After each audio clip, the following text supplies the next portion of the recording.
Curse of the Kichai Shaman. Chapter 17. The Investigation. The county sheriff's office sent out their lead investigator, Lieutenant Gorder, to handle the case for Washington County. Because it was a shooting on Texas land involving law enforcement, the Texas Rangers sent Ranger Turnbow to aid in the investigation. Lieutenant Gorder was the first investigator on the scene. Lieutenant Drake, Deputy Franklin, and Deputy Priest were sent back to the sheriff's office to fill out their reports because they were involved in the shooting. Deputy Hancock and Deputy Hadlock were told by Lieutenant Gorder to help get the names of witnesses and take their initial statements. They went and talked to Dan Fields, the lead archaeologist on the Hatfields exchange site. They took down his name and phone number. He said that he was under the canopy at the screening location when he heard the first shot, which sounded like it was coming in his direction. So, he ran all the way back to the parking area and never saw the shooters. Sergeant Palmerton, Deputy Doan, and Deputy Garman arrived later and helped in getting witness names and initial statements. Deputy Doan interviewed Cindy Velez, an archaeologist who was near the shooting and still visibly shaken. He took down her name and phone number. In her statement, she said she heard a gunshot while she was in the deepest survey unit. She saw the bullet strike the ground in a cloud of dirt. She had David say to get down, and she laid in the bottom of her unit until the shooting ended and sometime after that. She had not seen the shooter. Deputy Garman interviewed Jacob Larson, an archaeologist who was also near the shooting. He took down his name and phone number. Jacob said that he heard David call on his phone and report a man in black with a gun. He said he did not see anything at first, but he kept watching David. David called on the phone again, and he looked where David was looking and saw two men laying under a bush. One had binoculars, and one had a rifle. When the first shot rang out and hit near David, he had laid as low as he could in his survey unit and did not raise his head until the shooting stopped, and he heard the deputies yelling to cease fire. Then he looked up and watched as the deputies took their time approaching the two men who had been shot. Sergeant Palmerton interviewed David. He took down his name and phone number. David said that he had gotten shot at in Oklahoma while driving. Ever since then, he kept a camera in his truck, and a week ago, he caught a man looking at his truck named Mike Eichhorst. They had hired a private investigator that found his identity. Ever since then, David said, that he had been on the lookout for trouble. Today, he saw a man in black come out of the wood line with a rifle at about 9 a.m. this morning. So, he called the non-emergency number thinking it might just be a hunter who strayed off course. Then about 30 minutes later, he saw two men in black setting up a position under a bush over there. He pointed at the spot where the gunman had been. David said he called the number for the watch lieutenant that he had gotten off the website and reported what he saw. About that time, the gunman shot the first shot, and he laid in his survey unit as low as he could get, but he was still sticking up above the ground level. There were several more shots, and they kept getting closer to him. Then the lieutenant showed up, and he could hear what sounded like many pistol shots coming in his direction. They were quieter than the rifle shots. The lieutenant then fired on the gunman's position, and the pistol shots stopped.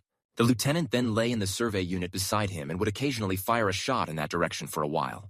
Then there were many of what sounded like pistol shots, and then at the same time, the lieutenant rose up a bit and fired several shots all at once. Then he heard the deputies in the wood line yell, "Cease fire." David said he stayed low in his hole until the other deputies arrived and advanced towards the area where the men were. Several times while David was recounting his experience from that day, Sergeant Palmerton had to tell him to slow down so he could write everything down. Sergeant Palmerton told David that they would probably call him to come in and give a formal statement at the sheriff's office. Joan Gibson, the boss of all the archaeologists from United Environmental Solutions, came out to the Hatfields exchange site and told all her employees to go home after the police were through with them and to not come back tomorrow as the area was a crime scene.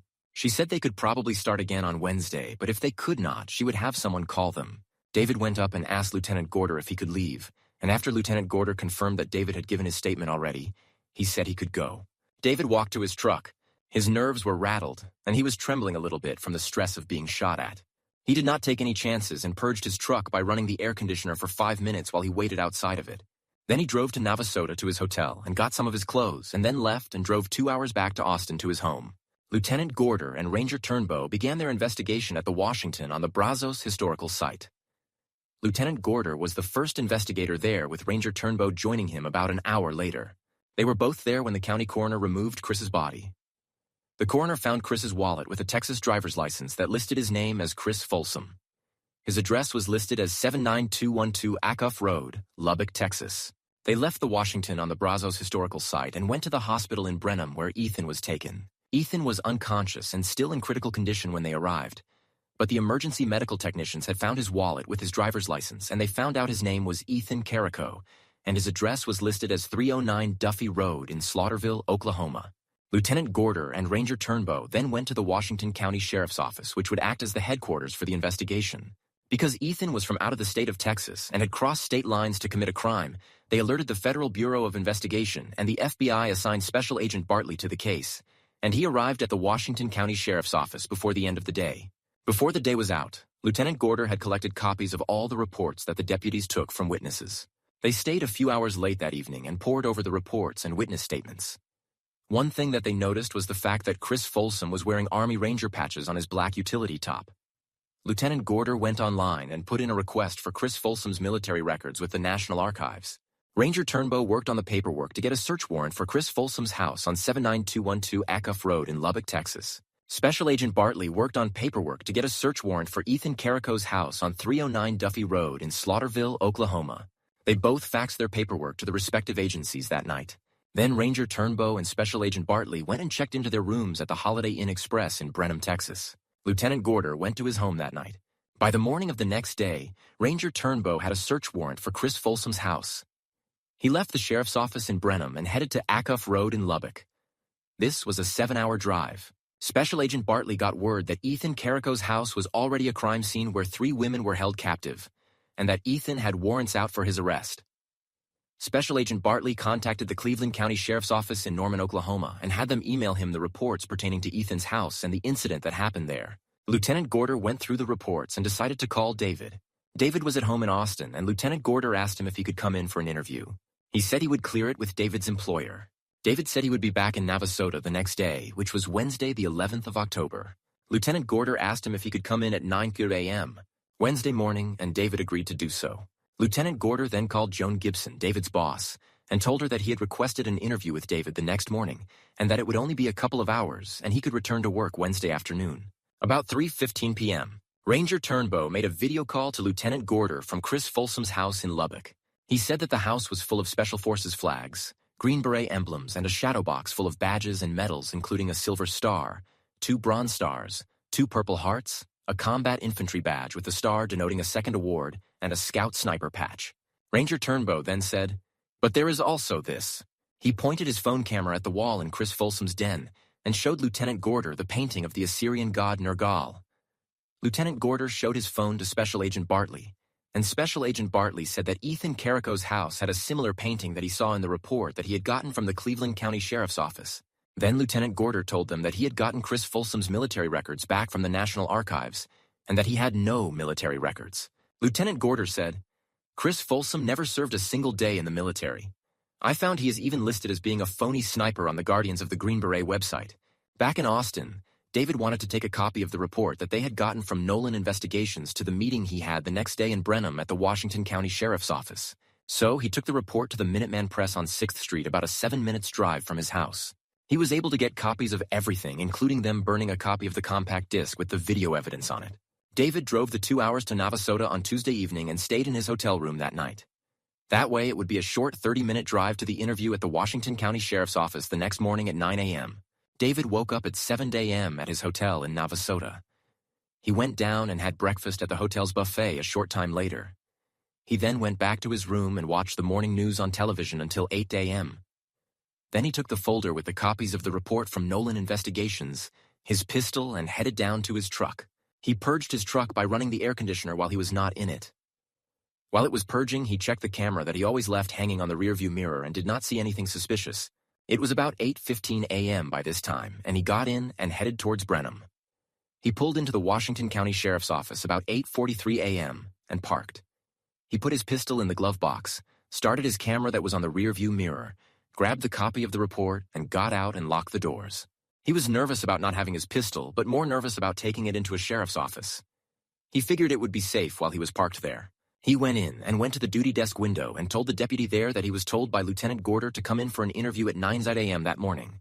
The deputy at the window called someone on the phone and told David he could sit and wait in the lobby. Soon enough, Lieutenant Gorder came out and took David back to an interrogation room that had 4 simple chairs and a built-in table with a place to handcuff someone to it. He sat in one of the chairs and waited. About 10 minutes later, Lieutenant Gorder came in with 2 men David did not know. Lieutenant Gorder introduced David to Ranger Turnbow of the Texas Rangers and Special Agent Bartley from the FBI. He said that they were helping with the investigation.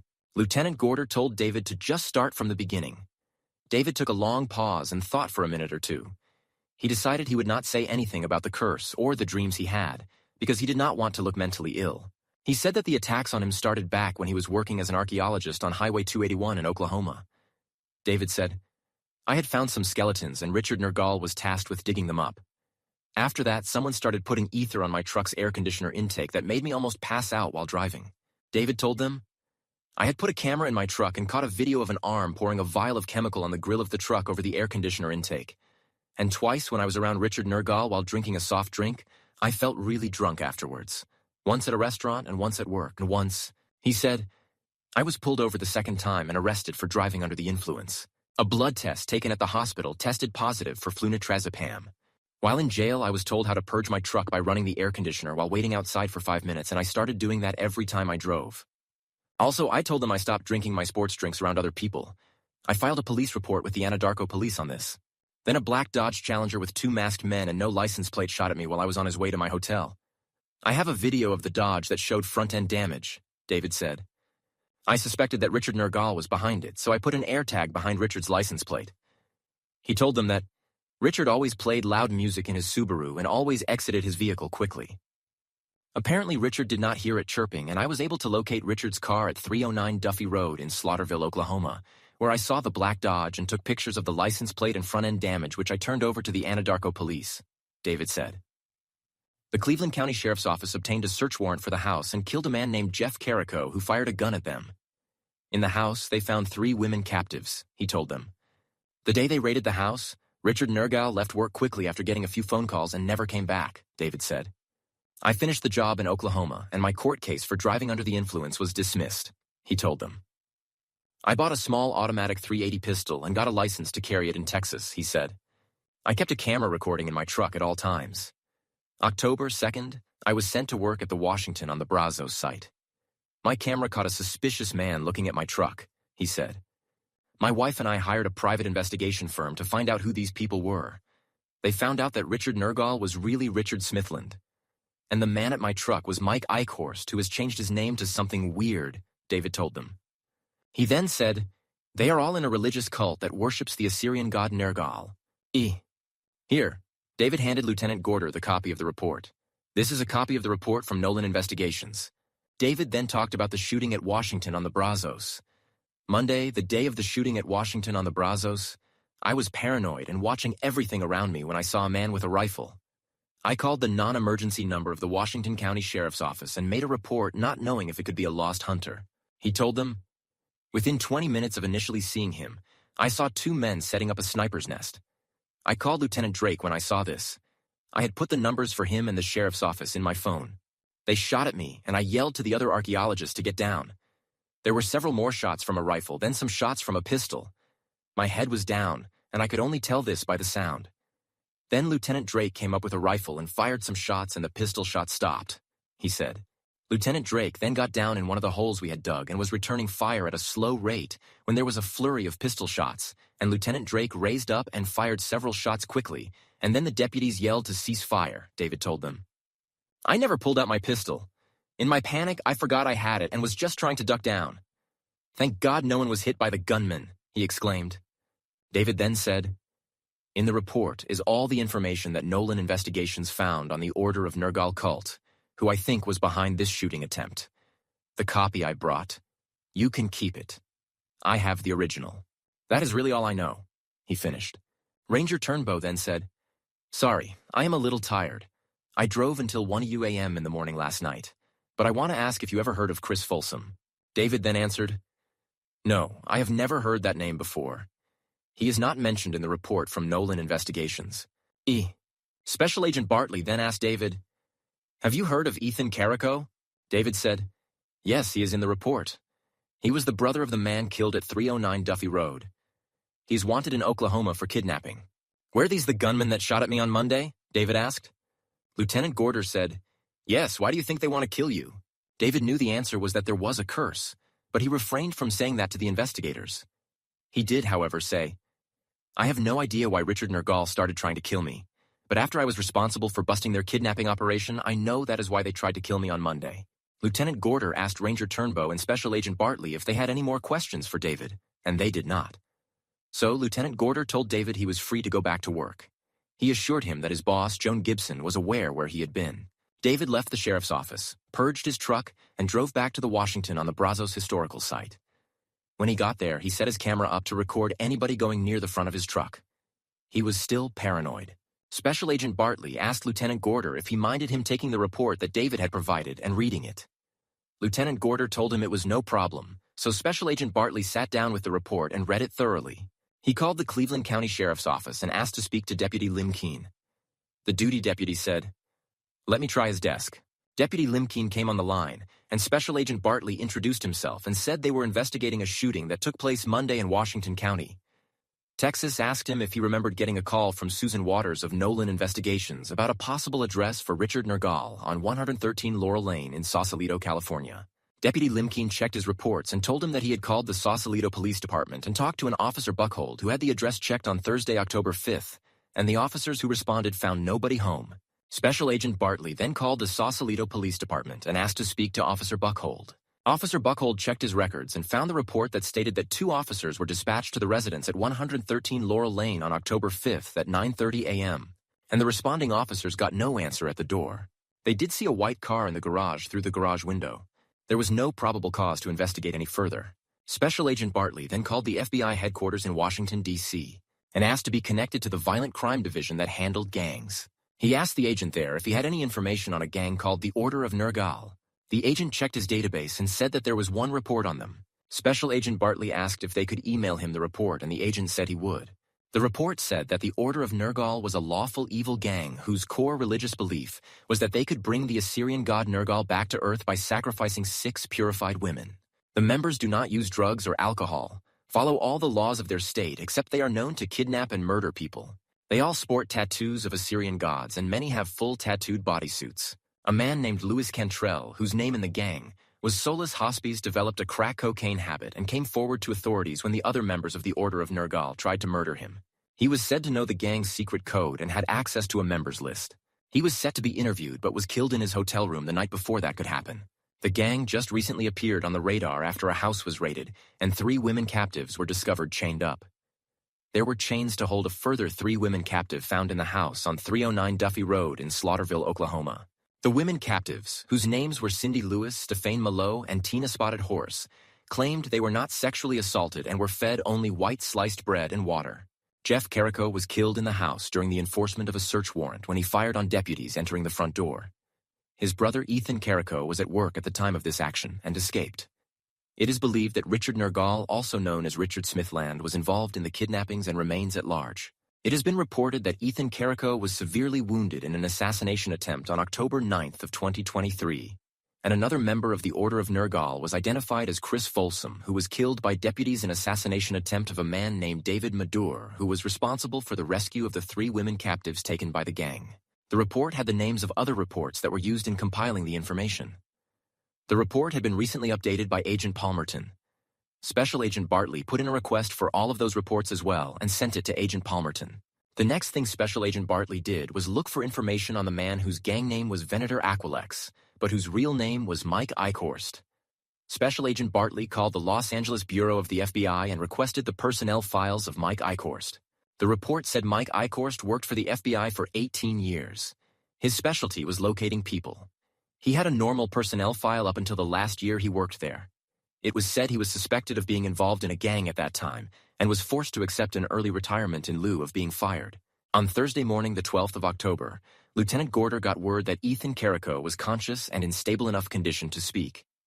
Lieutenant Gorder, Ranger Turnbow, and Special Agent Bartley all went to the hospital. At the door to Ethan's room in the hospital was Officer Bernard from the Brenham Police Department. He had a clipboard with a sign and sheet. He had been ordered to make sure everybody who went in and out of Ethan's room signed in and signed out with the time written on the sheet. Lieutenant Gorder, Ranger Turnbow, and Special Agent Bartley showed Officer Bernard their badges and signed in on the sheet at 8:46 a.m. that morning. Lieutenant Gorder went up to Ethan and pulled out a card from his pocket and said, "You have the right to remain silent. Anything you say can and will be used against you in a court of law. You have the right to talk to an attorney and have him or her present with you while you are being questioned. If you cannot afford to hire an attorney, one will be appointed to represent you before any questioning if you wish. You can decide at any time to exercise these rights and not answer any questions or make any statements. Do you understand each of these rights I've explained to you?" Ethan said, Yes, I know my rights. Lieutenant Gorder then asked, having these rights in mind, do you wish to talk to us now? Ethan then said, I want a lawyer. The three investigators then went to leave. They signed out on Officer Bernard's sign-in sheet at 8:53 a.m.